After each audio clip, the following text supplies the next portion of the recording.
Está no ar mais um Performance SA. Hoje uma convidada muito especial, amiga de longa data. A gente não fala mais quanto tempo a gente se conhece para não entregar a data. Mas antes a gente tem que agradecer o patrocinador, o Acordo Certo.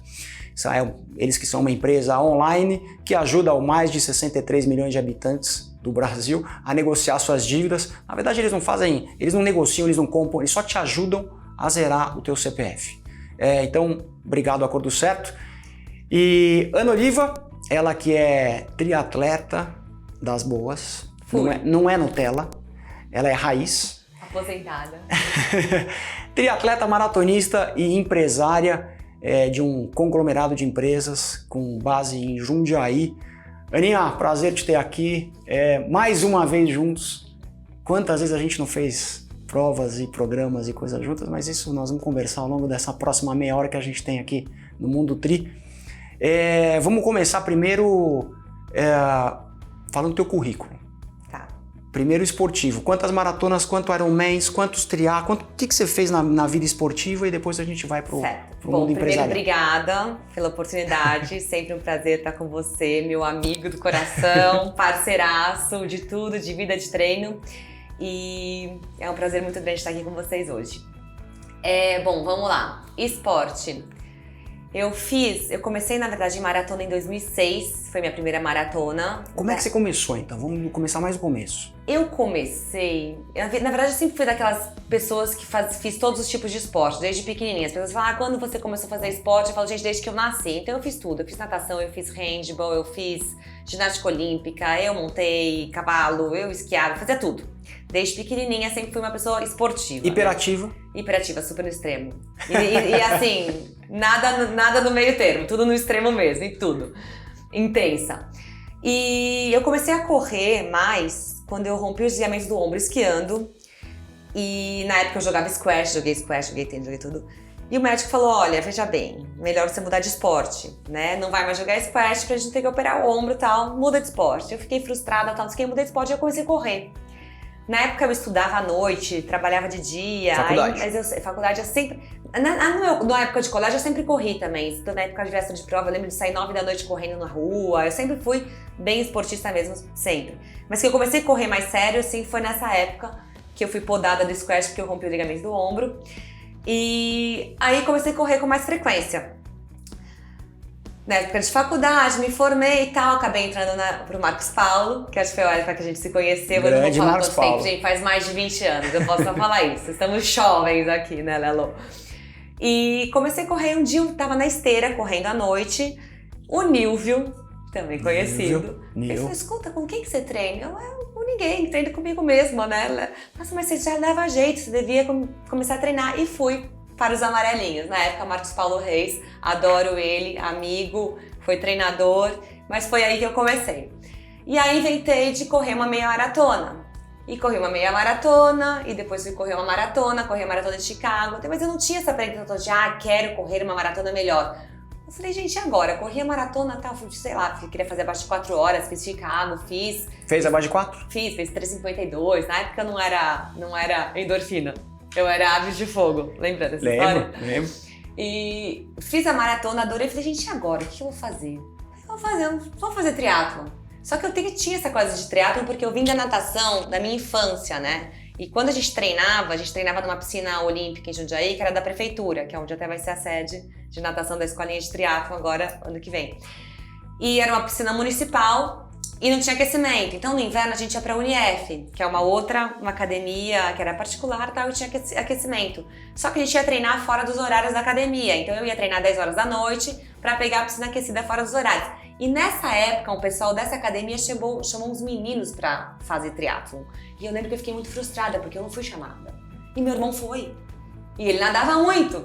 E tudo bem, né? Mas eu fiquei com aquilo lá, foi a primeira vez que eu ouvi a palavra triatlon, foi nisso. E lembro na época que eu era novinha, de vir pra São Paulo, eu via aquelas pessoas pedalando na Bandeirantes, eu achava o máximo. Mas enfim, depois da história da Maratona de Chicago, eu falei, bom, o que eu vou fazer? Eu falei, vou fazer triatlon. Aí eu peguei, comprei uma bicicleta dessas básicas, alumínio, usada, e fui pro Troféu Brasil em Santos, sem nunca nem ter pedalado. Eu lembro da gente treinando, botar e tirar a sapatilha com a Roberta Brasil. Fábio Roberta. Rosa queria matar a gente, porque a gente falou, bom, a gente sai da transição, sai da água, passa o batom, põe o capacete, põe a sapatilha e vai pedalar. Ele chorando de rir com a gente. Passa o batom é ótimo. E ele chorava, a Roberta Brasil também comigo, enfim. E fui e fiz essa primeira prova de short triathlon em 2006. 2006? Foi o ano que eu corri Chicago. E depois disso eu me apaixonei. Falei, gincana, me senti numa gincana de colégio, achei aquilo incrível, eu me apaixonei. Aí daí entrei no mundo, né? Fiz alguns meios Ironmans, eu não fui aquela pessoa que fiz certinho tantos shorts triathlons, depois fui pro Olímpico, depois fui pro Ironman, depois fui pro Ironman. Não. Comecei em 2007, nem fiz muitas, era bem have fun mesmo, for fun. Aí 2008 peguei um pouco mais, 2007, 2008 peguei um pouco, fiz meio Ironman, fiz o 70.3 na Suíça, depois fui pro 70.3 na Áustria, foi aí que eu comecei a andar bem, que eu peguei a vaga pro Mundial, super despretensiosa no 70.3 da Áustria. Não tinha nem dinheiro pra pegar a vaga na hora, tinha que pagar em dinheiro na época, enfim. Aí fizeram uma vaquinha pra mim lá em euro, da turma, e aí foi a primeira vez que eu fui pra Clearwater. Eu tava inscrita no Ironman Brasil de 2009, mas foi um ano mais conturbado e tal. Eu falei com o Galvão na época, falei, posso mudar pra 2010, porque eu vou fazer Clearwater, vai ficar muita coisa, muita mudança, tal, não sei o quê. E fui pra Clearwater. E em Clearwater, era uma loucura aquela prova, né? Era aquele pelotão gigantesco, etc e tal, e eu me saí super bem na prova. Mas não é porque eu saí super bem. O que é sair super bem?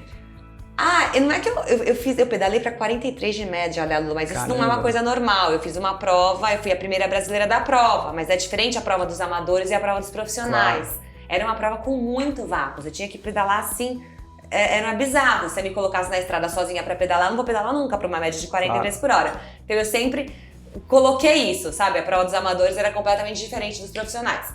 E aí foi a primeira vez que eu fiquei, foi a primeira brasileira da prova. Eu fiz, sei lá, nem lembro o tempo, foi 5 e pouquinho, ou... Não, foi abaixo de 5, eu já não lembro, é que louca, gente, pra você ver como faz tempo. Mas enfim, aí fiz Caiobá super bem também e tal. E aí de Clearwater, quando eu voltei, no ano seguinte, eu fiz em 2010 meu primeiro Ironman Brasil, que eu fui também despretensiosa, querendo acabar a prova. No meu inconsciente eu queria terminar a prova abaixo de 11 horas, mas eu achava muito pretensão, muita arrogância eu botar uma meta para um primeiro Ironman, mas eu tinha isso. No final das contas eu acabei fazendo uma prova espetacular, fiz 10 horas e 3 para um primeiro Ironman. Caramba! Fui a primeira brasileira da prova. Nossa! A segunda geral amadora é uma americana que ganhou. E fiz top 5 entre as profissionais na época. Foi 2010. E aí nessa época, eu não tinha patrocínio de ninguém, foi aí que comecei a aparecer. Falei, gente, quem que é essa perdida que vai aparecer no primeiro Ironman? E fez 10 e 3, foi a primeira brasileira, aí que vieram os patrocinadores. Na época a ASICS você também tinha, a Oakley, e né, virei atleta do Pinheiros, enfim. Eu já era sócia do clube, mas fui pro Havaí até com o apoio deles. Que legal. E fui pro Ironman do Havaí. Vida de profissional, sem ser profissional. Mais ou menos, né, Lela? Porque eu sempre trabalhei. Exato, nós vamos chegar lá. Então assim, não fazia musculação, essa coisa de fazer musculação que precisa, não fazia, não cabia na agenda, não fazia. Então, 2010 foi um ano muito legal, fui pro Havaí, fui super bem no Havaí, quer dizer, tipo, acho que fiz 10 e 52, sei lá, mas pro Havaí é bom por causa da temperatura, vento, calor. etc e tal. E aí foi aí que eu comecei a falar quem que é essa perdida que apareceu, caiu de paraquedas aqui, mas na verdade eu tenho todo um histórico esportivo da minha vida inteira, né? Então acho que isso faz a diferença. Aí as pessoas falam, mas a Aninha tem genética. Eu falei, tenho a genética da disciplina. A Aninha tá tomando alguma coisa. Eu falei, tô tomando vento na cara, fumaça de caminhão, sol, chuva na estrada. Então foi um negócio, e no ano seguinte, 2011, que foi um meu ano assim espetacular. No Ironman Brasil, que eu bati o recorde da prova no Amador, na época, Caramba, quanto? 9 horas e 43. Já bateram depois meu recorde. Recorde Amador de Florianópolis, Não, que mudou tudo, né? A gente precisa falar que isso faz 10 anos. Mais, né, Lelo? Mais. 2011, faz 10 anos. Mudou tudo. Mudou tudo. A gente tem hoje tênis com placa. A metodologia... Tênis com placa. Isso muda. E nos últimos 5 anos, não, você precisa usar, porque os últimos 5 anos, qualquer esporte que envolve corrida se desenvolveu muito pelo tênis com placa. As bikes melhoraram muito. O esquema de treinamento, a metodologia de treinamento e nutrição alimentar, né, toda a parte de nutrição antes e durante a prova evoluiu muito. E a gente não pode sempre deixar de falar que hoje o acesso aos aditivos não homologados, vamos falar assim, está livre e solto. Então, que na época já tinha, mas tinha menos. Hoje em dia tem muito acesso a isso.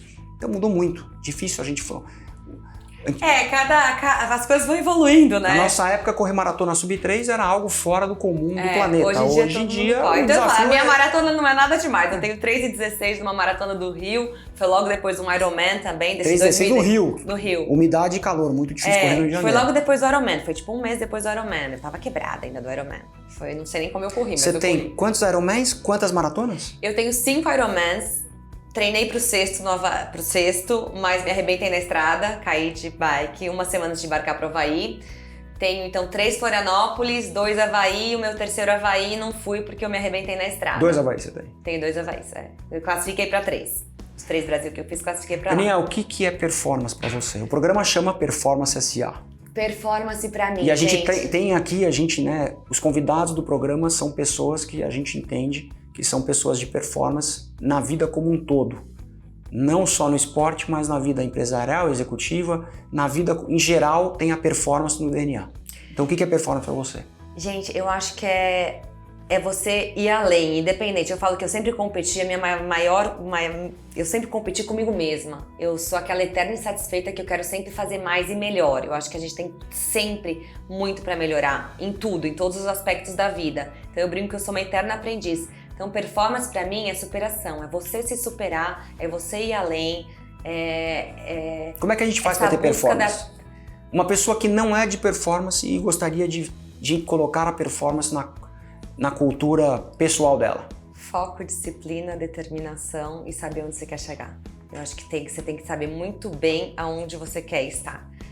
Eu até fazendo uma analogia, né? Assim, eu falo que a forma como eu lido com o esporte, como eu sempre lidei com o esporte, é a forma como eu lido em tudo na minha vida. Eu falei que eu sou intensa, sou perfeccionista, dar sempre o seu melhor. Sempre, sempre, sempre fazer o seu melhor. E não cansa dar sempre o melhor? Como é que você faz? A gente sofre, né? As pessoas perfeccionistas sofrem. Desde pequena eu sempre fui super perfeccionista. E eu sou aquelas que eu me cobro. Então, meu melhor exemplo, assim, em termos de... O que você sofre? Eu sofro porque eu acho que eu poderia ter ido melhor e tem horas que você não dá conta de tudo. Eu fico tentando hoje Você já equilibrar... teve um burnout assim? Já teve um colapso mental, físico? Já. Colapso, eu digo assim, de ter, sabe, o olho piscar, assim. Simone Biles, assim, deu um burnout total. Você já teve isso? Burnout não. Eu acho que eu sou bem resiliente, Lelo. Eu acho que eu lido bem com as situações difíceis, mas já tive, por exemplo, em 2012... Logo depois do Ironman de 2012, eu tinha o número de 2011 dos 9,43 e foi uma prova mais quente, mais difícil, com vento. A gente sabia todas que as variáveis incontroláveis estavam piores para todo mundo. De uma prova outdoor. Eu nadei ok, eu pedalei mal pra caramba, saí super mal pra correr. Quase que eu não saio pra corrida, eu falei, não, quantas na minha frente? Sei lá quantas na minha frente tinha, eu saí que nem uma louca na corrida e no quilômetro 21 tinha passado todo mundo. Aí eu ganhei a prova, ganhei geral amador, mas eu fiz 10 e 2. Eu achei aquilo... Que louco. Um lixo. Então peguei a vaga pra Kona, a segunda colocada chegou, sei lá, 5 minutos atrás de mim, ganhei geral amador, tava insatisfeita. Isso pra mim foi claro que eu falava, isso não está saudável. E você é assim na vida empresarial também? Sou. E você é assim com as pessoas que trabalham pra você? Com as pessoas eu sou menos, eu sou pior comigo mesmo. Tá. Sou muito pior comigo mesmo, Lelo. Eu acho que eu sou meu pior chicotinho nas costas. Mas que nem hoje na minha situação, na minha posição, como... Explica o que faz, né? Equilibrar os pratinhos entre trabalho, família, esporte. Eu falo, gente, o que temos pra hoje é isso. Então hoje, meus treinos, eu não passo de 1 hora por dia. Eu sou aquelas que eu treino todo dia. Normalmente eu saio ou pra correr, ou pra nadar, ou faço um spin em casa durante a semana antes das crianças acordarem, porque eu não abro mão de tomar café com os meus filhos. Que hora você acorda? 5h30. Mais tarde do que eu acordava, vai. Antigamente eu acordava 4h30. Então eu acordo esses horários. Eu acordo sempre antes das 6 pra conseguir fazer e estar com eles na hora que eles acordarem em casa. E eu falei, a gente tem que trabalhar. Eu não abro mão de estar com as crianças, então a gente abre mão hoje do esporte. Como eu é acho que que é uma você... questão de equilibrar também. Cada fase é uma fase. Na minha época que eu era super competitiva, minha vida era trabalho e treino. Eu era chata, Lelo. Eu lembro de você falando, Ana, você tá insuportável. Dura. E realmente eu tava insuportável. Mas naquele período da minha vida, era o que fazia sentido pra mim. Então... Como é que você concilia a agenda? Família, trabalho e esporte? Entendo que esses são os 3 pilares da tua São os vida. 3 pilares hoje. Eu concilio, assim, minhas prioridades são minha família e meu trabalho, e o esporte hoje tá Em terceiro lugar. em terceiro lugar, assim, eu preciso fazer porque eu falo, quanto maior o seu nível de estresse, maior o nível de adrenalina. Então hoje, teoricamente, eu teria que fazer muito mais, mas não dá, então o que temos pra hoje é isso, eu aceito e vida que segue. Até porque as crianças crescem muito rápido. Você não faz mais Ironman? Você não faz mais Não faço mais prova, não faço mais Ironman, não abro mão de estar com as crianças pra treinar. Então acho que é um momento da minha vida que isso é hoje o que faz sentido pra mim. E no futuro, quando eles estiverem grandes? Quando eles não quiserem mais saber de mim, quem sabe eu não volte pro game. Mas você tem essa vontade ainda? Lelo, eu acho que eu fiz bastante. Eu não sei se eu daria conta hoje, porque hoje eu também tenho um nível de responsabilidade muito grande. Eu brinco que eu tenho aí grupo, quase 4 mil funcionários, é uma responsabilidade muito grande. 4 mil funcionários. Grupo, se for somar todas as empresas e tal, é bastante gente. Fora os indiretos, né? Então, eu tenho desafios muito grandes profissionais, mas isso não é desculpa. Eu falo que tempo na vida tudo é uma questão de preferência. Eu acho que você consegue fazer tudo. Você abre mão um pouquinho do sono, você abre mão de quem hoje eu não abro mão de estar com as crianças de jeito nenhum. Mas daqui 15 anos? Quem sabe? Eu acho que eu volto. Mas você tem essa vontade? Eu gosto, Lelo, eu gosto de competição, eu gosto de correr. Quem sabe correr uma maratona. Obviamente a gente tem coisas, eu falo, eu quero fazer esporte a minha vida inteira. Então, e a gente paga um preço quando a gente tá em esportes de alta performance. Então eu tenho hoje lesão de quadril, eu tenho algumas coisas. Meu ombro é operado 2 vezes. Bike? O ombro? Não, o ombro foi esquiando no ano 2000, fiquei 10 anos super bem. Aí em 2010, no Ironman do Havaí, meu ombro saiu 4 vezes na natação. Essas coisas a gente nunca conta, né? Os perrengues das provas. Eu falei, a turma só vê as pingas que a gente toma, não vê os tombos que a gente leva. Então, voltei do Havaí porque saiu meu ombro 4 vezes na natação, operei. E há uns 3 anos atrás, 2 anos e meio atrás, eu tive que operar de novo. Agora eu tenho um pino maravilhoso daqui a aqui que segura meu ombro, não sai de jeito nenhum. Posso nadar, posso tomar porrada no Ironman, que não vai sair mais. E tenho uma lesãozinha de quadril, obviamente, que é uma coisa minha meio genética, que eu teria, eu só adiantei por ter usado muito. Claro. Então, assim, quero fazer esporte a minha vida inteira, mas... Então, pra isso, a gente tem que dosar, né? Claro. Vai chegando a idade, a gente vai ter que dosar, mas faz parte. Você é presidente do conselho da Astra, da Japy, Finamax e FA Oliva. Essas são as principais empresas do grupo. Sim. O que faz essas empresas? Bom, a Astra e Japy são mais voltadas para material de construção, parte de acabamento. Hoje em dia, entre Astra e Japy, a gente tem mais de 8 mil itens na linha. Se for considerar SKUs, que são as cores, vai para 20 mil itens. Caramba! A gente tem 40 mil pontos de distribuição no Brasil, é um grande diferencial da empresa. A nossa pulverização, né? E estar onde poucas empresas estão também. E é voltada para acabamento, a linha é muito grande. E Finamax... Por exemplo, o que vocês fazem? Bom, se vocês pensarem em Astra, eu sou a rainha do assento sanitário, gente. Zero glamour, entendeu? O principal produto é o assento sanitário. Assento sanitário é a nossa marca, né? A gente na verdade começou como uma marcenaria e o primeiro produto que as pessoas pensam quando pensam em Astra é o assento sanitário ou aquela caixinha de descarga. Sabe aquela caixinha de descarga? Sim. Hoje são assim, continuam sendo, a gente sempre ganha prêmio do ano, a gente tem um market share grande, né? Mas a gente tem banheiras, tem parte de metais sanitários, a Japy é muito forte em exportação daqueles vasos de rotomoldagem que a gente chama da linha Pottery, que exporta demais para os Estados Unidos, Europa. Aliás, a gente começou com exportação, depois a gente vendeu o conceito aqui no Brasil. Tenho grandes clientes nos Estados Unidos, Wayfair, At Home. Que legal. O mercado tá bom, então, o dólar tá alto. Pra gente, pra exportação tá ótimo. Eu tô com produção da Japy, assim, vendida até maio do ano que vem. Caramba! Assim, só não exporto mais porque não tem capacidade. E qual a origem da empresa? Quem fundou? Meu avô. Todas as empresas foram meu avô foi fundador. A Astra tá fazendo 65 anos agora em janeiro. A Japy é uma Astra um pouco mais nova.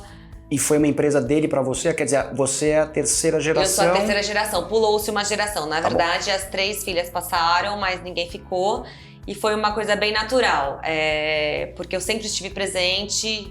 Eu saí em um momento da minha vida, fui trabalhar fora, fui trabalhar no mercado financeiro. E acabei voltando meio que por pressão. Então foi uma transição, assim, uma sucessão natural. Tá. Quanto tempo faz? Bom, eu tô com ele faz muito tempo, né? Tá. Desde que eu tenho 17 anos de idade. Tá bom. Aí eu saí na época minha de faculdade, vim pra São Paulo, trabalhei em mercado, mesa e tal, e voltei. Já faz tempo, gente. E daí eu voltei pra Jundiaí mesmo, mas eu já trabalhava em 2010 que eu mudei de volta pra Jundiaí. Meu avô, a sucessão Astra foi meio assim oficialmente em 2013. Ele faleceu em 2014, mas que eu tô no grupo faz mais de 20 anos. Tá bom, tá bom. E como é a rotina de uma empresária executiva que tem uma vida de família e esporte que você não abre mão e ter, quantos, 6 mil funcionários? 6 mil? Não, 4 mil pessoas como responsabilidade por 4 mil famílias. Lelo, eu falo que o fato de eu estar em Jundiaí facilita muito essa logística entre esporte, família e trabalho, né? Eu consigo me organizar para levar as crianças para a escola, eu consigo almoçar com eles, minha casa para o meu escritório são 10 minutos, as indústrias, as plantas são muito próximas, então tudo são 10 minutos, 15 minutos. O que eu mais levo no tempo no trânsito é para levar e buscar as crianças na escola, que é do outro lado da cidade. Mas eu acho que o fato de eu estar em Jundiaí facilita demais. Então eu saio correndo da minha casa, eu nado numa academia que é do lado da minha casa, que são 5 minutos de casa. Então eu tento organizar minha vida de uma forma que eu consiga estar presente em casa. Como eu te falei, as crianças crescem rápido. Obviamente eu tenho uma flexibilidade de horário, isso facilita também. Mas normalmente eu consigo conciliar bem, eu acho que pelo fato de eu estar em Jundiaí. A logística facilita demais. E como é que é ser acionista e presidente do conselho de uma empresa desse tamanho? Então, Lela, a gente teve grandes revoluções recentemente. Eu falo que eu sou presidente do conselho, mas eu sou uma obra que eu sou presidente do conselho, porque eu tô lá todo dia, tô junto com os diretores, né? Tenho 3 diretores entre Posso fazer uma pergunta super indelicada ou se você quiser não precisa responder? A gente tem liberdade. Mas as pessoas que estão vendo a gente não. Então você fica à vontade de responder. Quantos anos você tem, se você puder responder? Não? Tenho 40 com muito orgulho. Tá bom. Então é isso. Sou uma quarentona, gente. Tudo certo. Como é que é uma mulher de 40 anos, né, 2 filhos, ter a responsabilidade de cuidar de um negócio tão grande como esse? Lelo, eu falo que eu brinco que eu tenho meu Dream Team. Né? Eu tenho pessoas maravilhosas, eu acho que ninguém é ninguém sem ninguém, então eu tenho um time realmente muito bom, maravilhoso, tenho pessoas que estão comigo faz muito tempo, que são pessoas de confiança, e eu acho que você vai criando essas redes de apoio. Então, hoje em dia a gente fez muita coisa, assim, mudamos um monte de coisas na gestão das empresas e tá sendo assim, quando você vê os resultados positivos e vê as pessoas engajadas, eu acho que ninguém chega em lugar nenhum sozinho. Então eu falo que eu tenho assim profissionais excelentes do meu lado que me dão todo o apoio e eu brinco, quanto mais competentes são as pessoas que você tem ao seu lado, só vai chegar em você os pepinos. Então só chega a bucha. Então o meu dia a dia é resolver buchas. Mas eu tenho que agradecer porque eu tenho assim, sou muito grata a todas as pessoas que estão à minha volta, as pessoas que me dão todo o apoio e o suporte na gestão e, obviamente, eu estou numa posição de liderança, eu tenho uma responsabilidade muito grande, eu brinco que são meus filhos, né? Tenho vários filhos para cuidar, mas eu acho que as pessoas que fazem a diferença em tudo. Então, você lidar com elas e saber valorizá-las. Então, quando eu falo para você que eu sou muito mais cruel comigo mesma, eu não sou cruel com essa turma. Eu sou chata, eu sou brava, eu cobro. Você é brava? Sou. Tá bom. Sou e quando algo dá errado? Dá errado, quer dizer, Lelo. Você falou um exemplo... Eu fui educada de uma forma, os valores... Eu pergunto, como é que você lida com o erro? Essa é a pergunta. Você falou que você no Ironman, que você fez 10 horas e 3, foi campeã brasileira, melhor amadora. E achei horrível. E você ficou mal. Puta da vida com você. Como é que você lida com o erro? Com os meus erros... Porque no Ironman você não errou e ficou pé da vida. Assim, com os meus erros comigo, eu te falei, eu tenho chibatinha nas costas, eu me autoflagelo, né? Tá. Eu tenho... Mas eu acho que faz parte. Meu avô costumava brincar que nem são as ideias, né? As ideias das empresas. As ideias são que nem espermatozoides. Ele falava isso, que saem milhões e uma que vai chegar lá na frente vai ser 1 ou 2 no máximo. Então a gente tem que aprender a lidar, que faz parte. Eu acho que eu sou muito pior eu comigo mesma. Em termos profissionais, eu acho que eu lido melhor. E obviamente com as equipes, eu sempre fui assim educada a provocar e a deixar as pessoas irem, a deixar as pessoas fazerem. E meu avô sempre falou, é liberdade com responsabilidade. Então, às vezes a gente chegava com ideias mirabolantes pra ele, ele podia achar que fosse a pior ideia do mundo. Ele nunca falou não. Ele deixava. Deixava eu, deixava os executivos, deixava tudo. Depois ele vinha e dava aquela... cutucava e dava aquela risada com o canto da boca. Tipo... Então, assim, se você não tentar, você não vai conseguir. E errar faz parte. Claro. Então, errar na vida, errar no trabalho, errar... Eu falo, pra gente acertar, gente, só erra quem faz, claro. Né? Então, faz parte errar. Mas eu tenho comigo mesmo um grau de cobrança alto. Tá. Dá uma dica para as mulheres que estão vendo a gente. O Mundo Tri está também passando por uma transformação como o mundo inteiro está passando. O Mundo Tri deixa de ser um canal somente de triatlon para ser um canal de endurance. Então aqui agora a gente tem gente assistindo que é realmente o triatleta raiz, como você, que não tinha placa, não tinha biopedância, força, não tinha nada. Não, medidor de potência, acho que meu último Ironman que eu fiz que foi horrível. Era sentar no cilinho e pedalar, fazer força o tempo inteiro. Então era horas de bunda no cilinho. Pôr o Timex no pulso, o tênisinho baixo e vamos correr. Tênisinho baixo, até onde a gente aguenta. Sentir o chão. Exato. Para quem tá começando agora é outro universo, mas qual é a dica para quem que não é o triatleta raiz e ainda não tem a experiência que você tem, a hora de voo que você tem? O que você dá de dica? Gente, corre atrás dos seus sonhos. Todo mundo consegue, tudo é possível, basta querer, se dedicar, ter foco. Eu acho que foco, dedicação e disciplina, gente. Quando eu falo que as pessoas falam, a Aninha tem genética, eu tenho a genética da disciplina.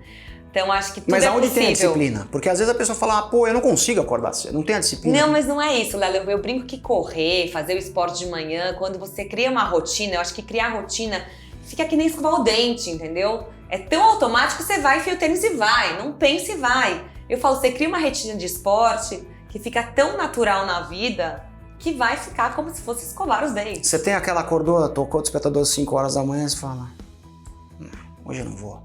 E aí você dorme mais um pouquinho e fala, não. Eu vou. São os meus 5 minutos. Às vezes eu ponho o despertador um pouquinho mais cedo, aí eu falo, gente, todo mundo tem preguiça, gente. Quem nunca, entendeu? Eu falo, vou ficar na cama. Mas pra mim, psicologicamente falando, não me faz bem ficar na cama. Eu não sou uma pessoa, eu não vou dormir nunca, tipo assim, eu não vou dormir. Eu não sou uma pessoa da noite, eu sou uma pessoa do dia, eu gosto de acordar cedo. Eu não sou aquela que vou querer ficar na cama até, mesmo final de semana. Se eu ficar na cama até as 9 da manhã, eu entro em depressão, acho que no dia. Eu gosto de fazer o dia render, eu sou uma pessoa do dia, eu sou acelerada.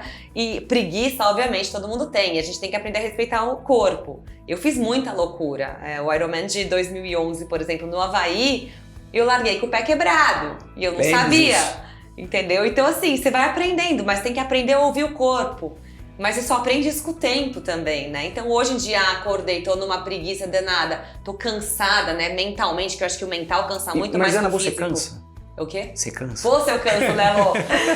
Dezembro, então, eu falo que parece que é o mundo que vai acabar e não o ano, entendeu? Eu falo, claro que eu canso. Tem dia que eu falo, gente... Chega 10 horas da noite e não consigo conversar. O Bolanha fala, amor, isso aqui. Falei, não consigo conversar. Preciso dormir. E você se permite dormir, não fazer um treino pra descansar? Ai, Lelo, difícil. Tá bom. Difícil. Só se eu estiver muito cansada. Mas eu troco. Então, por exemplo, hoje é um dia que eu tava super cansada. Que em dezembro eu fico o pó da rabiola. Minha ideia era correr.